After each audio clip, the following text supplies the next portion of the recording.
Mwaramutseho neza bavandimwe, uyu munsi Nyagasani Yezu aje adusanga, aratwibutsa ko tugomba gukundana, tugomba kurangwa n'urukundo. Nyagasani Yezu yadukunze urukundo ruhebuje, none aradukangurira kurukunda na bagenzi bacu. Dukunde bagenzi bacu, dukunde urukundo rudasanzwe, kugira ngo dukomeze kuba umunyu w'isi n'urumuri rw'isi. Ni uko tugomba gukunda urukundo Nyagasani Yezu yifuza. Yego ndabyumva ntibyoroshye, ariko tugomba kubikora. Nk'uko umusaseredoti uyu munsi yabitubwiye, atwigishije ko Nyagasani Yezu yakunze abantu kugeza n'aho abitangira. Ngira ngo ibi ngibi ntabwo yabitubwiye gusa, ahubwo yabitwibukije kuko ntawe utabizi. Urukundo Nyagasani Yezu rero aho twifuzaho ni uko tugomba gukunda abatwanga kandi tugasabira n'abadutoteza.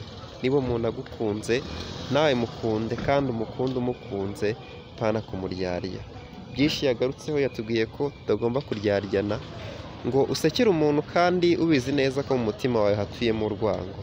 Yatubwiye ko niba ukunze umuntu, ugomba kumukunda n'umutima wawe wose kandi ukabimwereka. Ibyo umwereka ku isura bikaba ari nabyo biba biri ku mutima. Nyagasani Yezu rero tumusabe kugira ngo akomeze dutoze gukunda nkawe.